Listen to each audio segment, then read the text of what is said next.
오늘 비유의 제목은 어리석은 부자입니다. 이것은 모든 부자가 다 어리석다는 말이 아니라 부자 중에 어리석은 부자도 있고 지혜로운 부자도 있다는 말입니다. 우리 모두는 지혜로운 부자가 되시기 바랍니다. 어떤 사람이 예수님에게 이런 요청을 했습니다. 선생님, 제 형에게 유산을 저에게 나누어 주라고 말씀해 주십시오. 그러자 예수님은 누가 나를 너희의 판사나 중개자로 세웠느냐? 라고 답하셨습니다. 이 당시에는 이미 유산에 관한 율법이 있었습니다. 곧 맏형에게는 동생들이 받는 유산의 2배를 주도록 법적으로 정해져 있었습니다. 근데 아마도 이 사람은 맏형이 아니었던 것 같습니다. 그래서 예수님에게 와서 그 법을 무시하고 형에게로 돌아갈 유산을 좀 더 자기에게 나누어 달라는 요청이었습니다. 예수님은 판사가 법적으로 판결을 내려주면 되는 사항을 갖고 왜 나에게 물어보느냐고 반문을 하십니다. 예수님은 이 청년의 마음에 자리 잡고 있는 욕심을 보신 것입니다. 그래서 예수님은 온갖 욕심을 경계하고 주의하여라. 재산이 아무리 많더라도 사람의 생명이 거기에 달려있지 않다고 누가복음 12장 15절에 말씀하셨습니다. 사람들이 사용하는 단어 중에 가장 불확실하면서도 가장 확신을 갖고 사용하는 단어가 있습니다. 바로 내일이라는 단어입니다. 사람들 가운데는 그 누구도 내일을 알 수 있는 사람이 없습니다. 개인적으로 내일이 반드시 와야 된다는 법도 없습니다. 하지만 우리는 한 점의 의심도 없이 그 내일이 반드시 온다고 생각합니다. 그래서 그 불확실한 내일을 위해서 오늘도 열심히 계획도 세우고 일도 하고 돈을 모으기도 합니다. 오늘 많이 모아두면 내일 편하게 지낼 수 있다고 확신합니다. 어느 아이가 엄마에게 물었습니다. 엄마, 내일이 언제야? 엄마는 한잠 자고 일어나면 내일이지 라고 답했습니다. 그리고 그 다음날 그 아이는 다시 엄마에게 물었습니다. 엄마, 오늘이 내일이야? 엄마는 아니, 한잠 자고 일어나면 내일이지 라고 답했습니다. 일주일 동안 이렇게 동일한 질문과 답이 오갔습니다. 그리고 그 아이는 친구들을 불러놓고 이렇게 말했습니다. 얘들아, 우리에게는 내일이 없단다. 예수님은 우리에게 재산과 생명은 별개의 문제라는 사실을 가르쳐 주기 위해서 한 비유를 말씀해 주십니다. 바로 이 어리석은 부자 이야기입니다. 이 부자는 한 해에 많은 수확을 얻었습니다. 그리고 그는 그 많은 수확에 대해 그 계획을 세웁니다. 그런데 그의 계획을 살펴보면 모두 자기 중심의 계획이었습니다. 하나님 또는 이웃과는 아무 상관이 없는 순전히 자기 자신만을 위한 계획이었습니다. 17절에 그는 속으로 생각했습니다. 혼자만의 생각입니다. 그 누구와도 나눌 생각이 없습니다. 자신의 욕심만을 채우기 원했습니다. 그리고 그는 내 곡간을 새로 크게 져서 내 모든 곡식과 물건을 저장할 계획을 세웠습니다. 그리고 그런 자기 계획에 꽤 만족했습니다. 그래서 이렇게 말합니다. 인생아, 여러 해 동안 쓰기에 넉넉한 많은 재산을 가졌으니 편히 쉬고 먹고 마시며 인생을 즐겨라. 그래도 이 부자는 여러 해 동안 쓸 재산이 있으니 편히 쉬면서 인생을 즐길 생각을 했습니다. 우리는 어떤가요? 우리는 항상 모자라다고 생각합니다. 그래서 쉴 새 없이 더 많은 것을 쌓기 위해 일하지 않나요? 사실 우리는 이 부자보다 더 어리석은 인생을 살고 있지는 않나요? 이 부자는 하나님과 전혀 상관이 없는 삶을 살고 있었습니다. 그 많은 수확에 대한 감사도 없었습니다. 눈에 보이는 재산만 보고 자기의 인생을 그것에 맡겨버렸습니다. 마치 자기 인생이 자기 것인 양 자기 자신에게 마음껏 즐기라고 말합니다. 그때 예수님은 사람의 인생이 사람에게 달린 것이 아니라 하나님께 달린 것임을 확실하게 말씀합니다. 하나님은 오늘 밤이라도 사람의 영혼을 가져갈 수 있는 분입니다. 우리의 영혼의 주인은 하나님이십니다. 그런데 우리는 그 주인에게 우리의 인생을 맡기지 못하고 눈에 보이는 현실에게 우리의 인생을 맡깁니다. 예수님은 이 비유에 이어서 하나님께 자신의 인생을 맡긴 사람이 받는 혜택에 대해 자세하게 설명해 줍니다. 목숨이 음식이나 옷보다 더 중요한데 왜 덜 중요한 음식이나 옷 때문에 염려를 하느냐고 묻습니다. 정작 중요한 생명에 대한 염려나 준비를 하는 것이 음식이나 옷 때문에 염려하는 것보다 우선이라는 말입니다. 그런데도 우리는 쉽게 현실을 쫓다 보면 우리 영혼에 대해 무관심해집니다. 영혼은 일단 당장 필요한 물질을 벌어놓은 다음에 해결해도 괜찮을 것 같습니다. 그래서 전도하다 보면 가끔 이런 말을 듣습니다. 지금은 아니지만 죽기 전에는 믿겠습니다. 지금은 내가 너무 바빠서요. 우선순위는 내가 얼마나 바쁜가에 달려 있는 것이 아니라 내 마음에 달려 있는 것입니다. 지금 바빠서 믿지 않는 사람은 한가해져도 믿지 않습니다. 왜냐하면 믿는 것이 우선순위 제일 마지막이기 때문에 그때가 되면 또 다른 우선순위가 믿음보다 앞서 있게 되기 때문입니다. 항상 믿음보다 더 중요한 것이 존재하기 때문에 우리 마음에서 우선순위를 바꾸지 않는 한 이런 사람들은 믿음을 가질 수 없습니다. 예수님은 새와 꽃의 예를 들면서 그것들은 씨를 뿌리지도 않고 거두어들이지도 않지만 하나님께서 먹이시기 때문에 염려 없이 산다고 말씀하십니다. 그런 짐승이나 꽃들도 하나님이 먹이는데 사람은 짐승이나 꽃보다 더 귀하기 때문에 당연히 하나님께서 먹이신다는 말입니다. 더불어 사람이 아무리 염려한다고 해서 자신의 생명을 조금이라도 늘릴 수 없다는 사실입니다.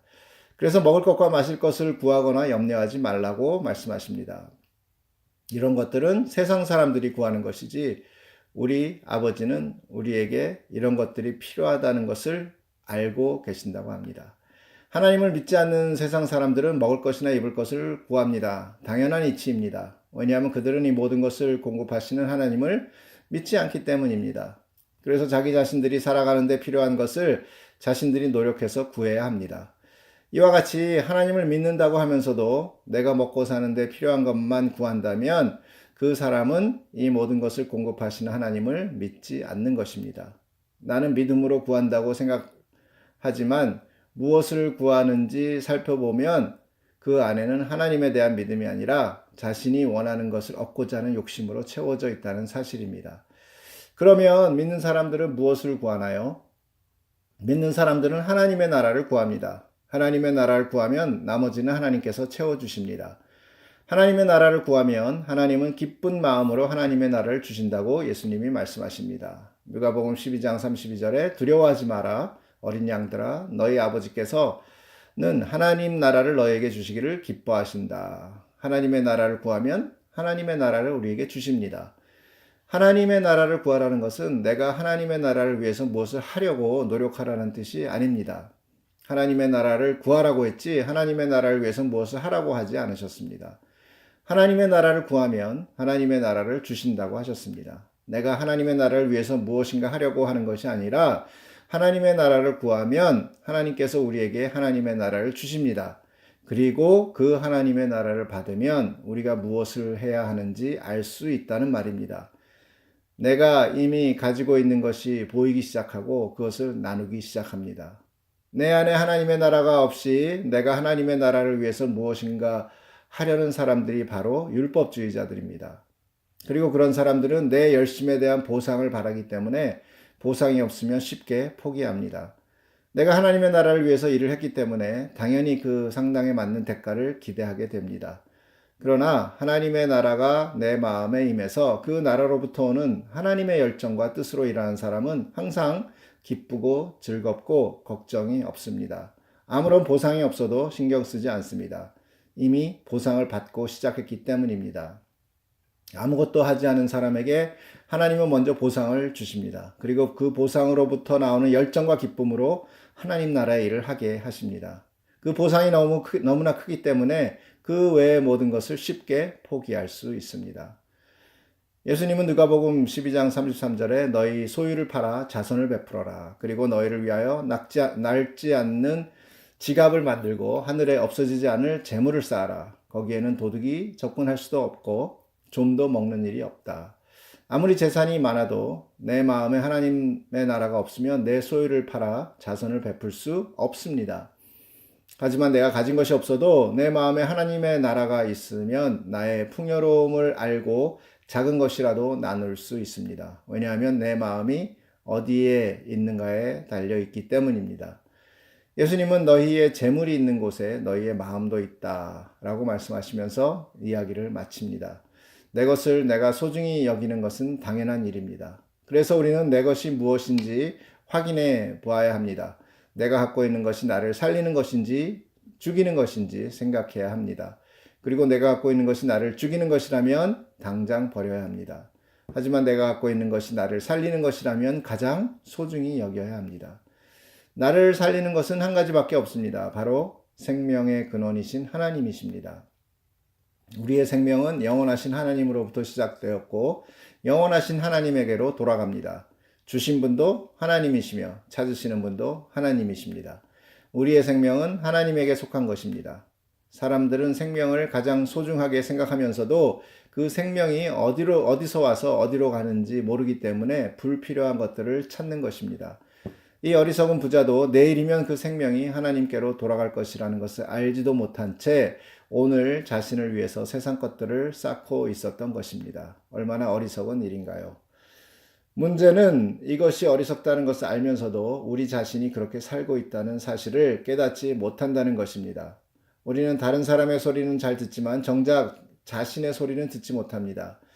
요즘 전화기에는 녹음하는 기능이 있으니까 실제로 한번 자신의 기도 소리를 녹음해서 들어보세요. 그리고 내가 무엇을 구하고 있는지 확인해 보십시오. 내가 구하는 것에 하나님의 나라가 몇 프로나 포함되어 있는지 한번 확인해 보십시오. 믿는 사람들은 당연히 믿음으로 살아야 합니다. 믿음으로 살지 않으면 믿는 사람이라고 말할 수 없습니다. 그런데 믿는다고 하면서 믿지 않는 사람 같이 사는 사람이 많습니다. 교회 다니면서 정작 그들의 삶에는 믿음이 하나도 없는 삶을 살기도 합니다. 기도하는데 그 안에 믿음이 전혀 없습니다. 모양은 갖췄지만 능력이 없습니다. 새 자동차를 샀는데 그 안에 휘발유가 없습니다. 모양은 아주 멋있는데 움직이지는 않습니다. 열심히 신앙생활을 하는데 능력은 없습니다. 이것이 오늘날 많은 크리스찬들의 현실입니다. 자동차를 움직이기 위해서 아무리 안팎을 깨끗하게 닦아도 소용없습니다. 열심히 밀면 어느 정도 움직이겠지만 너무 힘들어서 포기합니다. 그렇게 열심히 노력하지 않고 쉽게 휘발유를 넣으면 자동차는 움직입니다. 신앙생활은 내가 열심히 노력한다고 능력이 나오는 것이 아닙니다. 힘만 듭니다. 내 노력이 아니라 믿음으로 능력이 나타나는 것입니다. 나의 결단이 아니라 믿음으로 나오는 하나님의 열심입니다. 휘발유가 자동차를 움직이듯이 믿음으로 받은 하나님의 마음이 나를 움직입니다. 그러면 전에 내가 하지 못하던 일들을 하게 됩니다. 전에는 내가 갖고 있는 것이 아까워서 아무에게도 줄 수 없었다면 하나님의 마음은 내 소유보다 한 영혼을 사랑하는 그 마음 때문에 아낌없이 줄 수 있는 것입니다. 전에는 내 스케줄이 우선이었다면 이제 하나님의 나라를 위해서 내 스케줄은 언제든지 바뀔 수 있습니다. 한마디로 나의 우선순위가 바뀐 것입니다. 예수님은 우리가 하나님의 나라를 구하면 다른 모든 것들은 하나님이 알아서 우리에게 주신다고 말씀하셨습니다. 우리는 내가 필요한 것이 무엇인지도 모르면서 많은 것을 구합니다. 얼마나 피곤합니까? 무엇을 어떻게 구하면 잘 받을 수 있을까 생각하면서 뭘 먼저 구해야 하나 계산하고 어떻게 하면 하나님이 주실까 고민하지 않나요? 그런데 나를 나보다 더 잘하시는 하나님이 내가 필요한 것을 다 채워주신다면 무슨 걱정이 있겠습니까? 우리가 구해야 할 것은 딱 한 가지, 하나님 나라인 것입니다. 이렇게 쉬운 방법을 알려주셨는데 우리는 아직도 가장 중요한 것만 빼고 나머지 것들만 열심히 구하고 있지는 않나요? 하나님의 능력을 초자연적인 현상으로만 생각하기 때문에 기적을 봐야 능력이라고 인정합니다. 하지만 내가 전에 하지 못하던 것을 이제는 자유롭게 할 수 있는 것이 바로 하나님의 능력입니다. 전에 사랑하지 못하던 사람을 사랑하는 것이 능력입니다. 전에 나누지 못하던 것을 나누는 것이 능력입니다. 전에 나만 위하던 것에서 다른 사람을 보살피는 것이 능력입니다. 전에 교회에서 받기만 하던 것이 교회를 위해 헌신하는 것이 능력입니다. 한 주간 받은 은혜가 있다면 있는 것으로 교회에서 서로 섬기십시오. 친교 시간에 서로의 영혼을 바라보고 위로하고 권면하고 봉사하십시오. 하나님의 나라는 이런 능력을 갖고 있습니다. 내가 하나님의 나라를 구하면 하나님은 기쁜 마음으로 우리에게 하나님의 나라를 주십니다. 그리고 그 하나님의 나라의 능력으로 변화된 우리는 내 것을 다 내려놓고 하나님의 나라를 위해서 우리 자신을 온전히 드릴 수 있는 것입니다. 이런 능력과 기적을 체험하는 우리 교회가 되길 주님의 이름으로 축원합니다.